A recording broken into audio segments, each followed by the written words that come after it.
Also, the world-famous Oatman gunfighters converge around high noon and hold live shootouts in the street.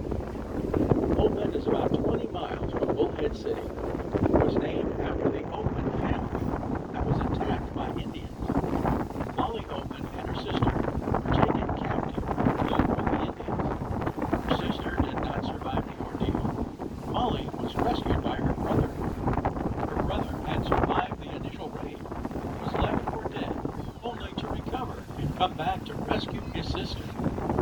Find her portrait in Oatman, depicting her tattooed face of her Indian life. In 1939, Clark Gable and Carol Lombard eloped from Hollywood and were married in Kingman, Arizona, spending their honeymoon night in the Oatman Hotel, which you can still visit today. Their honeymoon room has been preserved just as it was that night in 1939. Speaking of Hollywood, many movies have been shot in Oatman, including How the West Was Won and Foxfire with Jane Russell. Oatman has many shops selling arts and crafts featuring Indian jewelry, leather goods, souvenirs, and that unique Route 66 treasure you can't find anywhere else. There are some great places to eat and watering holes for dance halls, often with free great live entertainment. You don't want to leave your cell phone or camera in the car. Not too long ago, Oatman almost became a real ghost town, with a population that had whittled down to just a few residents. But the renewed longing for the motherhood, along with local casinos, have boosted Oatman's population, and it now stands vibrant and bustling once again. Many say it was the burros that saved Oatman. The locals were hand-feeding the critters. Soon the word was out.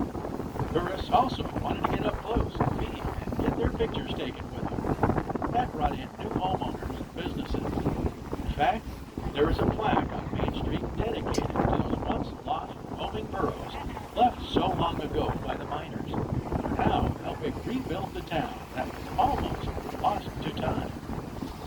So the burros are the town's best asset and reserve the right to go anywhere they want. So, don't you say? They are probably the most well-fitted in the world. And remember, they have the right of way. Even the post office pulls over these guys. At night, they wander back into the hills and reappear each day 2 hours later. It makes a real outing. The line trip on the backside of Route 66, this narrow, winding road, gives you the thrill of what it was like going across this great country on the Mother Road. Though 28 miles, you'll join up with I-40, where you can either go to Kingman, which has many more sights to see, or back to Laughlin, or to Needles and back to Laughlin. You can also go on to Topog, Golden Shores, and then take Highway 95 back through Bullhead City and Laughlin. This little island on your right is known as Palm Island. This little island was nearly covered in water during the flood of 1983. In fact, the only part of the island not underwater is where the ramp comes out. Maybe you never heard about that flood. Oh, here's the story. Back in June 1983, we had a situation that had never occurred and has never happened since. Thank goodness. Somehow that year, the Bureau of Reclamation did not calculate the right amount of runoff from the snow in the mountains. They say it was a software glitch in one of the computers.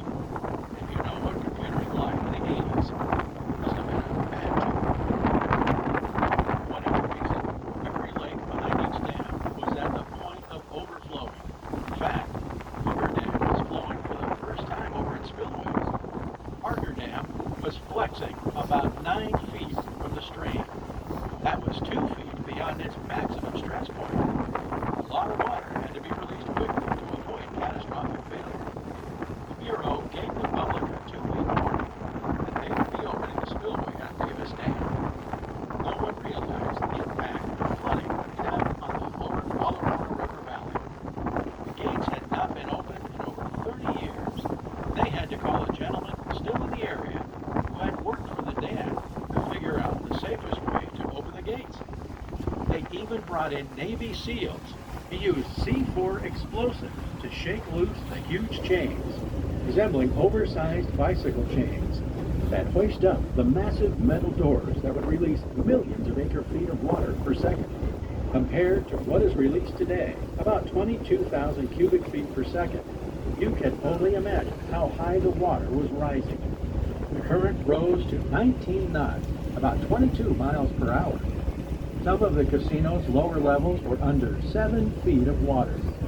Suddenly, people in the lower valley had riverfront property, including their homes. Mojave Rancho in the lower valley was under several feet of water for months. Thankfully, there was no loss of life, and with the help of community resources and the American Red Cross, people could return to their homes to rebuild, hoping it will never happen again. Once again, it shows you just how important it is to properly manage this precious resource of water.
Well,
I promised I would tell you about Mrs. Lafferty. Here you go. It's time for the rest of the story. Back in 1983,